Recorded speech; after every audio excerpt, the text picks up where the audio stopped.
Oi, meu nome é Lorenzo Santiago e esse é mais um episódio do Bauru em Construção.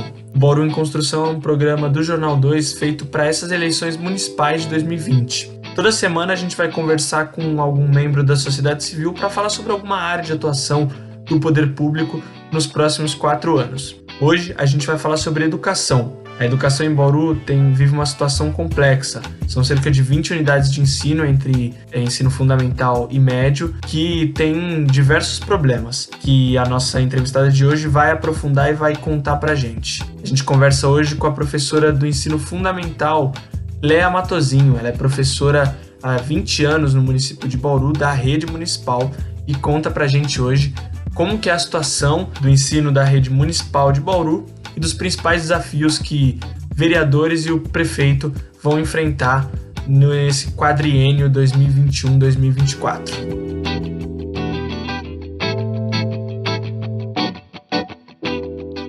Qual que é a situação hoje, em véspera das eleições, qual que é a situação da educação em Bauru, né? Passando a perspectiva do professor. Eu posso te dar uma visão, assim, partindo da rede municipal. Em relação ao município, eu acompanhei o crescimento da rede municipal de ensino fundamental, né? Porque antes a prefeitura atendia muito mais a educação infantil, que ainda é a maior rede, que tem o maior número de escolas, e do ano de 2000 para cá, com a questão do Fundef, sabe, que depois virou Fundeb, a gente viu uma expansão grande da rede de ensino fundamental. Hoje em dia são mais de 20 escolas, né, espalhadas aí por Bauru. Há 10 anos que eu estou na MF Santa Maria, então durante todos esses anos nós tivemos muito problema assim de estrutura mesmo de trabalho, sabe? Prédio mesmo, estrutura física. Esse já é o terceiro local provisório que nós estamos, né? Que é numa unidade do SESI, na Vila Nova Santa Luzia, que é um prédio da prefeitura, mas que estava cedido ao SESI durante um tempo. Então, era tudo de maneira improvisada, em condições até insalubres mesmo de trabalho, né? E em outras escolas da rede, a gente percebe que isso sempre passa por esse problema quando tem que fazer alguma reforma também, né? Tanto EMEIs, né, que são as escolas de educação infantil, quanto as EMEFs. Uma outra questão que a gente enfrenta aqui em Bauru, na rede municipal, é falta de professores, né? Porque a rede municipal não funciona como a rede estadual. Na rede municipal é só com concurso. Então a gente está no eterno déficit de professores, assim, professores substitutos, para poder substituir quem se aposenta, ou aqueles que vão assumir outros cargos, ou que tiram licenças, né? Isso é um problema assim quase que insolúvel ali dentro do ensino fundamental, principalmente, né? Concurso rareando cada vez mais, né? Que é o que a gente percebe nos últimos anos, assim. Parece que não existe um interesse em estar fazendo novos concursos para poder suprir essa demanda de professores. Outro problema que a gente está tendo que se adequar do ano passado para cá, a questão da BNCC.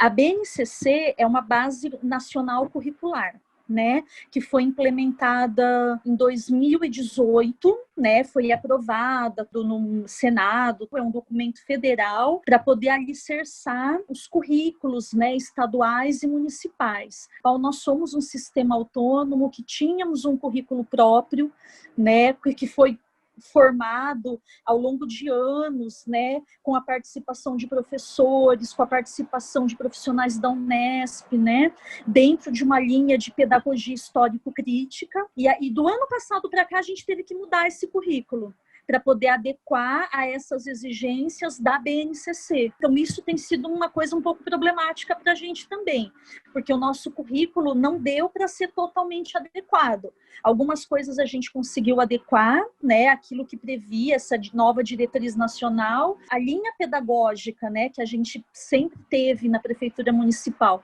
que até é contra-hegemônica, se a gente for ver, né, essa questão da pedagogia histórico-crítica, parâmetros, né, o que prevê. Então, isso é uma dificuldade, é um problema que a gente já vem enfrentando já desde o ano passado. Tentativa de adequar o nosso currículo da rede municipal com as bases, né, nacionais curriculares. E esse ano acho que a questão da pandemia, né, que todo mundo teve que reaprender a trabalhar mesmo. A prefeitura quis estabelecer um plano autônomo do Estado, né, foi oferecido pelo Estado para a rede municipal o material deles, mas a Prefeitura Municipal de Bauru, por ser um sistema, optou por a própria rede formular um trabalho, plano, como que a gente faria, né, para disponibilizar atividades, para poder dar as aulas mesmo, né, atender aí essa demanda. Como que é a movimentação aqui no município com essa readequação da BNCC? Então, a Secretaria de Educação tem o departamento pedagógico, né? E nós, professores, temos essa relação direta com o departamento pedagógico. Ao longo do ano passado todo, ano de 2019, nós tivemos reuniões mensais para tratar dessa questão da adequação do currículo. Então, por exemplo, eu sou professora de História. Eu me reunia com os outros professores de História e com a coordenadora de História da rede, do departamento pedagógico, para ver como que ficaria o currículo de História, né? E aí todas as outras disciplinas também, matemática, língua portuguesa, inglês. E agora, né, atualmente, com a pandemia, esse ano, essas reuniões são periódicas também, elas continuam. Porque além da gente discutir essa questão do currículo, precisa discutir a atuação prática nas atividades remotas. Então, existe um acompanhamento, mas é uma coisa que não está fechada ainda, que ainda está em construção, tá? As discussões ainda não acabaram. Inclusive, tem um grupo do qual eu não faço parte, mas são professores que estão estudando bases teóricas, né, de pedagogos, enfim, especialistas em educação, porque vai ter que mexer nisso no currículo também. Que antes era muito sim, era pedagogia histórico-crítica, né? Então, pegava lá Demerval Saviani, né, todos esses autores. Agora não é mais essa coisa pura, vamos dizer assim. Tem outras influências, né? Porque a Base Nacional Curricular, ela tem um outro corpo teórico. Como que os professores enxergam o cenário das eleições? Eles acham que, por exemplo, que as eleições municipais, em geral, elas promovem mudanças e podem promover mudanças drásticas para os professores da rede municipal, ou não? Ou que, num geral, a linha se mantém, as ideias se mantêm e, de certa forma, a autonomia também da secretaria e dos professores se mantém? Como que é, falando sobre você, a sua visão e como você percebe dos seus colegas? Mas o que eu percebo, assim, nas redes sociais, existe, assim, apoio direto a várias candidaturas, assim, a vereador. E é muito interessante observar, assim, porque são apoios, assim, que a gente vê a candidaturas, assim, às vezes por uma questão de amizade, sabe, de camaradagem, você promover a candidatura daquele fulano ou outro, né?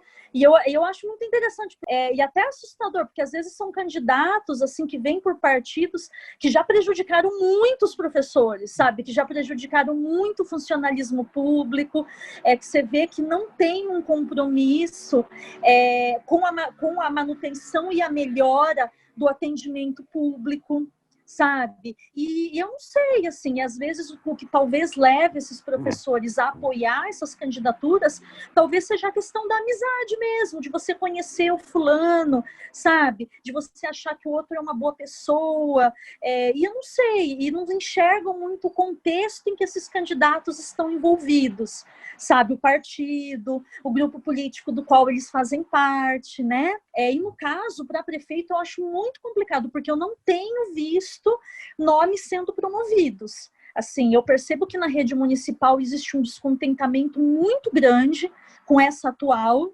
gestão, muita preocupação em relação a vários fatores, inclusive preocupações minhas também, mas os professores também não têm também outro nome, sabe? Assim, não conseguem também encampar e promover outros candidatos com outros projetos também. Os professores, assim, é uma categoria muito heterogênea, né? Então, você tem professores, assim, do campo mais progressista, tem professores mais conservadores, né, que defendem outras ideias, mas o que eu percebo, assim, que é uma preocupação que todo mundo tem, que está ali presente, assim, né, é em relação à questão de aposentadoria e de carreira, que aí vai além de ideologia política, sabe, Lourenço, assim, porque, por exemplo, atualmente aqui no município nós temos um regime previdenciário próprio, que é a FUNPREV, né? E assim, ninguém quer que mexa na FUNPREV. Isso é uma coisa que todo mundo tem medo mesmo, assim, como que vai ficar a questão da nossa aposentadoria. E no caso da carreira, atualmente nós temos um plano de carreira, né, que vem aí de 10 anos para cá. Esse plano foi negociado e foi aprovado na época do Rodrigo Agostinho, né? Teve muita discussão, e não só para educação, tem um plano para a saúde também, tem um plano para a administração, para as outras secretarias, né? E é um plano, assim, que prevê uma evolução funcional, né? Tanto por via de mérito, né? Via acadêmica, quanto por tempo de serviço também, né? E a gente se fia muito nesse plano, porque assim, aumento, reajuste de salário a gente não tem há muito tempo, né? Mas a gente tem aquela segurança que a gente vai galgando ali os patamares ali, um ano após o outro, e que a gente vai ter uma valorização salarial por conta da carreira, ou por conta de cursos que você faz, pós-graduação, mestrado, enfim, isso tudo. E o grande medo que todo mundo tem é que mexa nisso. Por exemplo, atualmente, esse plano de carreira ele está paralisado por causa da pandemia.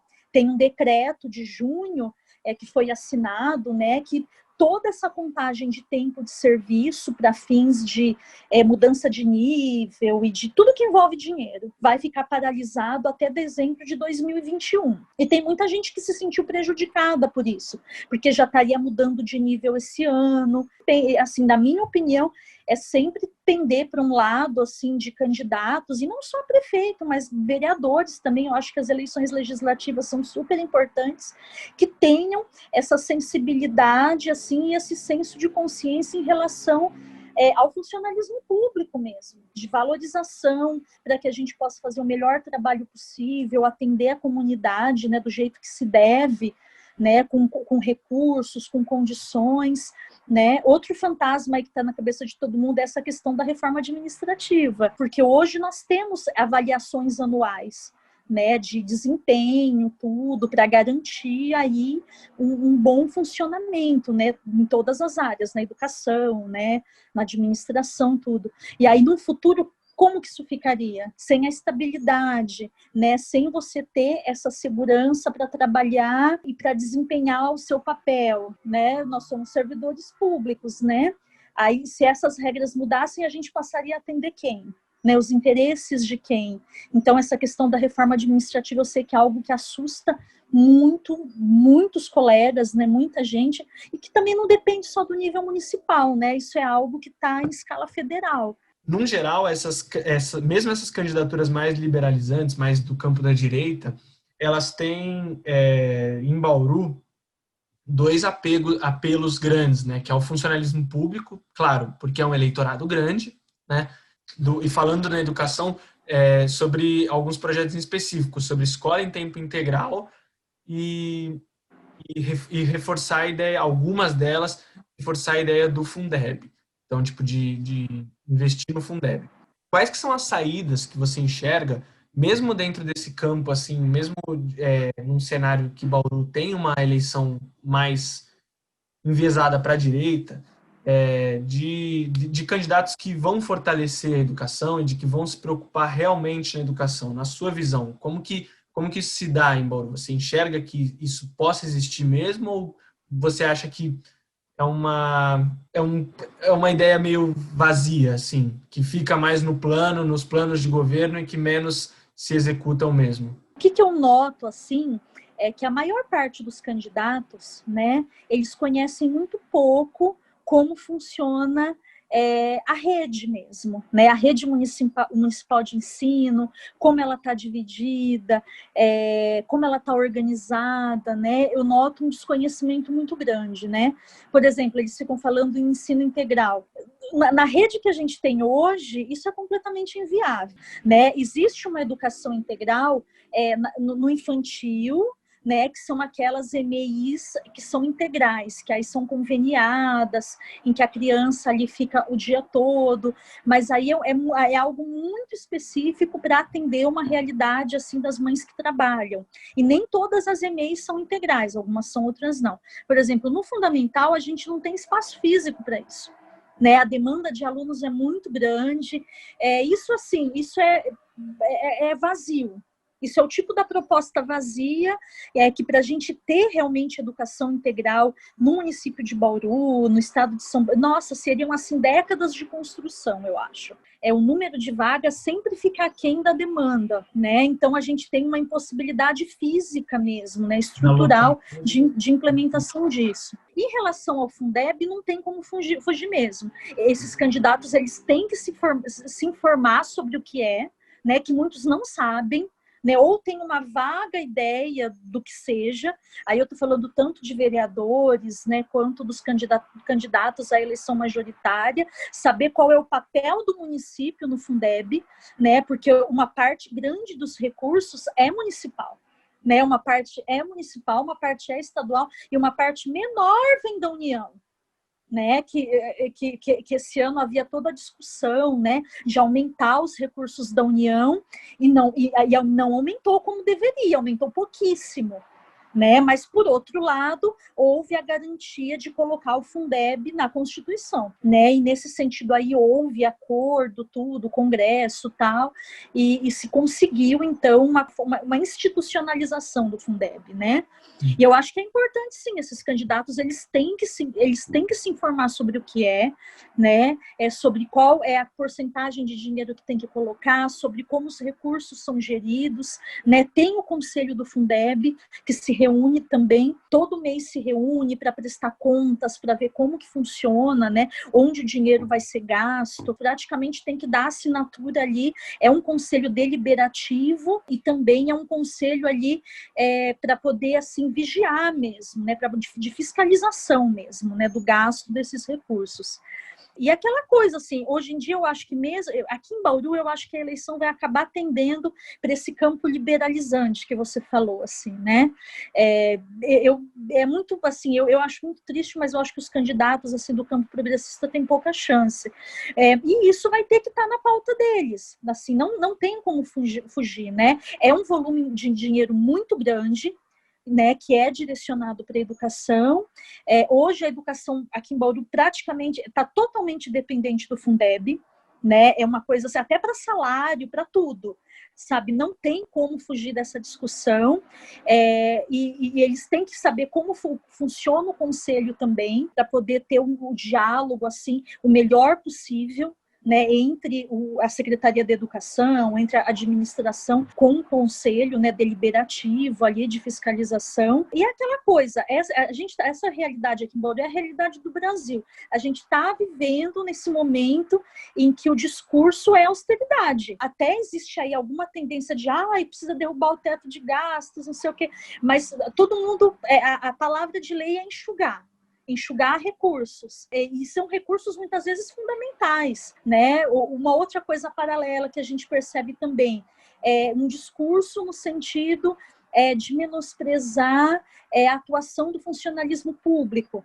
né? Isso a gente vê por meio de autoridades, assim, chamando o funcionalismo público de uma categoria parasitária, né? Muitas vezes até jornalistas em rádios, né, em veículos de comunicação, colocando a população contra o funcionalismo público, né? Aqui em Bauru a gente está vivendo ainda uma polêmica grande por conta dessa questão da volta das aulas ou não, né? O decreto não vai voltar, e ainda assim existem grupos de pressão que acabam influenciando na opinião pública, né? Usando veículos de comunicação tá vendo, um monte de pai e mãe tendo que trabalhar e não tem onde deixar essas crianças, sabe, esse tipo de discurso, as escolas tudo fechada, né? Como é que esse povo vai comer, vai sobreviver se não tem escola? Como se escola fosse serviço de babá, e sendo que escola tem uma função que vai muito além disso. Então, é muita coisa que a gente está tendo que lidar.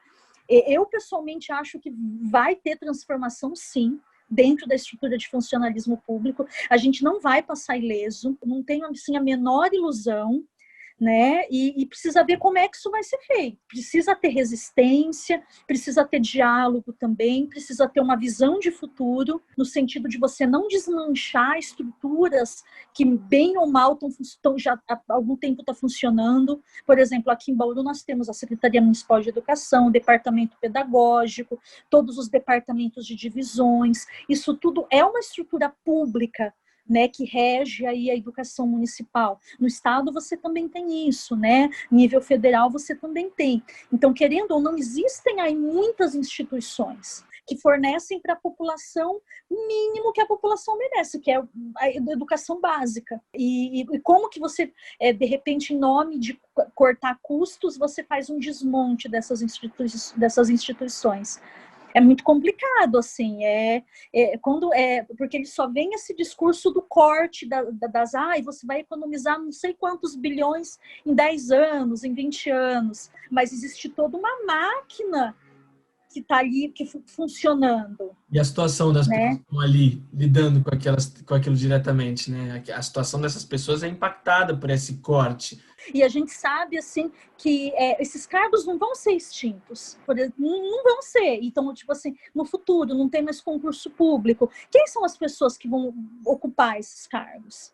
Né? A gente pode cair naquele buraco dos cargos comissionados também, que é uma coisa assim extremamente questionável, né? Quando se começa a discutir algo polêmico também, ou mesmo a questão de terceirizações. Aqui em Bauru já existe a possibilidade do edital para a contratação de empresa para serviço de manutenção das escolas, de limpeza, né? E eu acho que isso tudo a gente tem que ficar de olho, tem que ser feito com muito cuidado, porque você vê concurso para servente, para esses não tem, há muito tempo que não tem.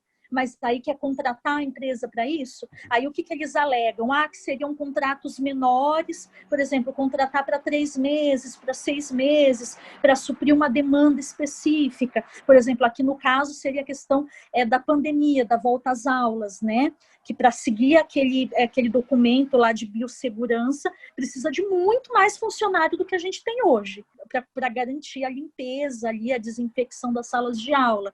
Então, eles usam aí uma situação emergencial para emplacar algo inédito também. E é até contraditório, porque no caso do município, eles têm esse discurso no plano de governo, mas ao mesmo tempo eles sabem que o funcionalismo público é um eleitorado-chave, né? Então eles não podem, porque é diferente da União, o contingente de funcionários públicos proporcionalmente da população é maior e, além do mais, é uma ferramenta de pressão maior também no município, né? Porque dando um exemplo aqui, se os professores se mobilizam, assim como foi no ano passado, né, no 3 de maio, apesar de ter sido um movimento nacional, aliás, mesmo sendo um movimento nacional de professores, ele já foi de muita pressão, né?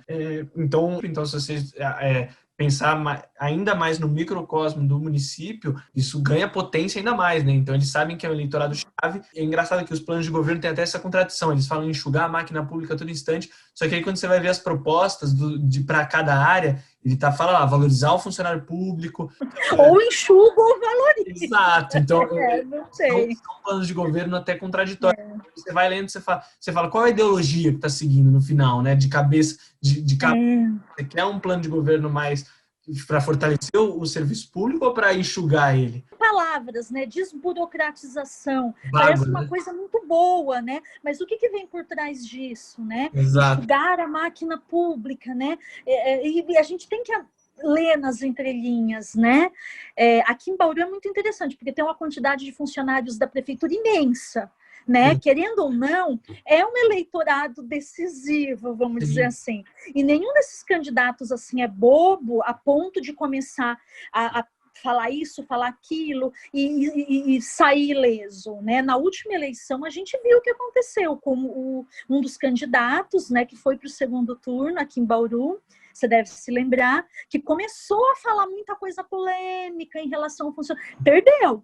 Mas, enfim, assim, observando, olhando o serviço público de um modo geral.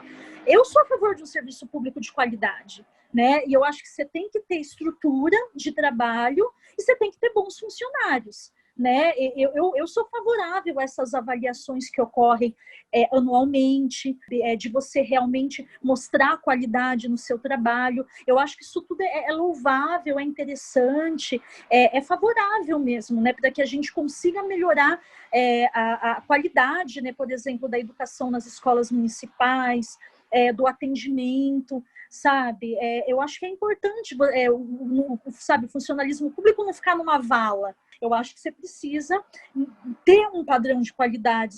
Mas em relação a essas mudanças, assim, por exemplo, de você tirar a estabilidade, eu não sou ingênua a ponto de pensar que isso é visando a melhoria. Assim, por exemplo, eu sou uma professora, pegando o meu caso, que tenho 20 anos de carreira. Olha o custo que é me pagar. E compara com o custo de você pagar uma pessoa contratada temporariamente, é um terço do que eu ganho. E numa avaliação assim que visa não a qualidade, mas você querer limpar a máquina pública desse povo antigo, tipo assim, muita coisa pode entrar, perseguição, autoritarismo, sabe? No sentido de você realmente minar resistência mesmo dentro da estrutura pública. Sabe, eu entrei com um concurso público, eu não devo nada para ninguém, né? O que determina a qualidade do meu trabalho é ali, é o público que eu tenho, as condições que eu tenho de trabalho, né? No caso de cargo comissionado, a conversa é outra, são outros interesses, né? E a gente não pode ser ingênuo de achar que tem que acabar com a estabilidade mesmo para melhorar. Nem sempre. Você pode melhorar a qualidade com estabilidade. Tudo do plano nacional, essa questão do sucateamento mesmo da máquina pública, dessas soluções que são apresentadas, que não são soluções, na verdade, daqui a 10, 20 anos, sabe, de privatizar tudo, você vai ver que não é a solução, porque tem coisas na sociedade, pontos-chave, que tem que ficar na mão do Estado mesmo, porque no final das contas uma empresa privada só pensa no lucro. Justamente. Então, tem pontos-chave que não tem como você mercantilizar, sabe? E aí, claro, educação, a saúde, todos os mecanismos aqui de assistência básica mesmo, de assistência social, que nesse ano foram tão importantes, né? Porque teve um empobrecimento muitíssimo grande de muitas pessoas aqui em Bauru, e até onde eu sei, eu tenho conhecidas que trabalham, por exemplo, na SEBS, né, na Secretaria tal de Bem-Estar Social, e a Prefeitura foi bem atuante nesse sentido, né, de tentar apagar esses incêndios, vamos dizer assim, em relação a essa questão da alimentação mesmo, né, e é terrível a gente pensar que a gente está regredindo nisso também, que a segurança alimentar hoje, em Bauru, em outras cidades, está ameaçada.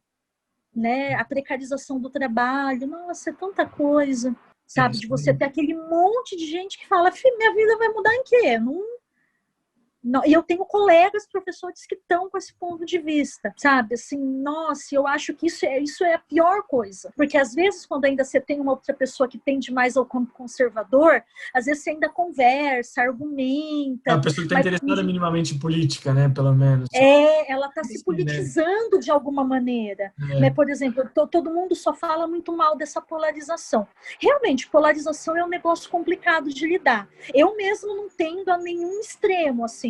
Eu gosto de transitar, eu gosto de ouvir. Mas a polarização, ela politiza. Sabe, assim, ela tem o lado positivo dela. As pessoas têm que se politizar para elas poderem defender os argumentos delas. Então, isso é uma coisa boa. Muito pior é o desinteresse. Sim. É o desânimo, nossa.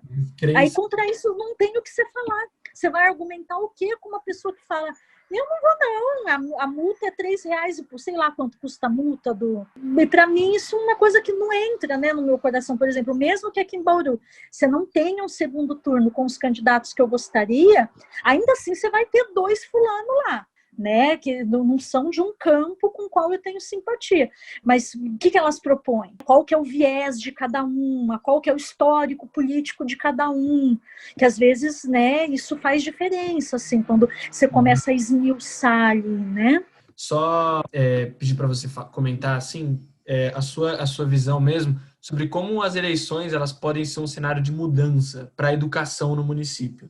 A educação, ela é sempre, acho que é educação e saúde, não é? São sempre pedras de toque, assim, dentro de discurso político, dentro de uma sociedade. E eu acho assim que quando tem uma eleição, quando um novo grupo é eleito ou reeleito, enfim, sempre existe uma expectativa dos nomes que são colocados e dos projetos que virão.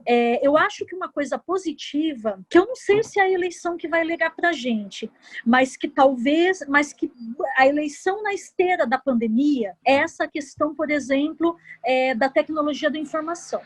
Não tem como o governo, mesmo os governos estadual, municipal, federal, continuarem ignorando essas tecnologias. Aqui em Bauru, eu acho que foi um chacoalhão, sabe? Por exemplo, nós professores a gente precisou reaprender a trabalhar. Foi duro, foi custoso. Por exemplo, eu tive que comprar um computador novo, porque o que eu trabalhava estava completamente defasado. Ao mesmo tempo, descortinou uma realidade muito dura, sabe, dos alunos da rede pública que não têm acesso, que não tem mesmo. Não adianta você pôr aquele vídeo para o fulaninho assistir, porque ele não vai assistir. O plano de celular que a mãe, que o pai tem, acaba antes do dia 15 do mês, sabe? Assim, é aquele plano limitado, e sabe que essas crianças não têm condições. Só se ela ir procurar uma lan house, sabe, a casa de um amigo. Então, assim, isso é um nó, a exclusão digital, sabe, Lourenço, que eu acho que a pandemia expôs isso. Olha só a situação dos alunos da rede pública. E eu vou falar para você, o alunado do Santa Maria, ele é bem heterogêneo, sabe? A gente tem lá esses alunos que a gente sabe que está sem condição de nada, que eles vão lá na escola buscar atividade impressa, porque eles não têm como acessar isso em casa, sabe? A gente já sabe que é um esforço danado que eles fazem para ir fazer isso. E tem aqueles alunos que têm acesso a tudo, sabe, assim, que estão assistindo os vídeos que você está colocando, que estão buscando outros materiais, sabe, você percebe isso na hora que você corrige as atividades. Então, assim, essa aprendizagem das tecnologias e como vai se dar esse acesso o ano que vem, daqui a alguns anos, eu acho que isso foi uma coisa assim que foi exposta. Não dá para fechar os olhos para isso. Mesmo com o ensino presencial, essa discussão sobre a tecnologia é algo que você tem que ter todo santo dia. E na sala de aula, na Secretaria de Educação, sabe, para poder formar projetos que deem conta dessa demanda. Isso era algo que a gente estava, sobre o qual não se discutia mais. Eu me lembro, desde que acabou o convênio que a prefeitura tinha com uma empresa de informática, na época era a MSTEC, há uns 5 anos atrás, que a gente tinha sala de informática na escola, tinha monitores, tinha todo um projeto voltado para isso, nunca mais se discutiu essa questão das tecnologias de informação no município, na rede municipal. Porque a maioria dos alunos tem celular. O que eles não têm, às vezes, são esses planos bons, sabe, que eles não têm, porque a família às vezes não tem condições de bancar. Mas você tendo uma internet boa na escola, banda larga, tudo que é necessário, tanto para nós, professores, fazermos nossa preparação pedagógica, tudo que a gente precisa, quanto para os alunos mesmo, para as pesquisas que eles precisam fazer. Então, nisso eu estou assim otimista, que eu acho que foi um problema que ficou exposto, essa questão da falta de domínio que os professores têm com as tecnologias. Claro, alguns tinham já mais domínio, já estavam acostumados a fazer vídeo, conseguiram se sair melhor. Outros não sabiam nada de nada, outros estavam mais ou menos no meio do caminho, e em relação aos alunos. Então, nesse aspecto, eu acho que isso pode ser uma lança ali para se pensar isso no Brasil todo. E a gente não pode ter medo dessa discussão. Naquele sentido assim, mas aí vão propor tudo à distância. Não, eu acho que não é isso. Sabe, a gente também não pode queimar etapas de falar, mas se começar a discutir sobre isso, daqui a pouco o ensino médio vai ser à distância, sabe? Claro, você tem interesses que gostariam muito que fosse assim, né? De empresas, de governos, né, que querem mais enxugar, é aquilo que a gente estava falando, mas ao mesmo tempo é uma discussão importante que a gente não pode evitar. Porque a internet é uma ferramenta que ela potencializa o acesso das pessoas e o alcance, né, a conteúdos diferentes e há tanto material infinito. Tanto! Você não pode achar que isso vai precarizar o ensino. Se você fizer de uma forma amarrada e bem feita, pelo contrário, se você fizer de uma forma mesclada, né, eu diria, tipo, você saber mesclar o ensino presencial com, não o ensino à distância, mas o acesso à internet, até em sala de aula, né? Se todo mundo tem acesso da internet, todo mundo tem um celular lá, o professor saber usar isso na sala de aula, gente, pesquisa aí no celular, então, o que é tal coisa, já que vocês gostam.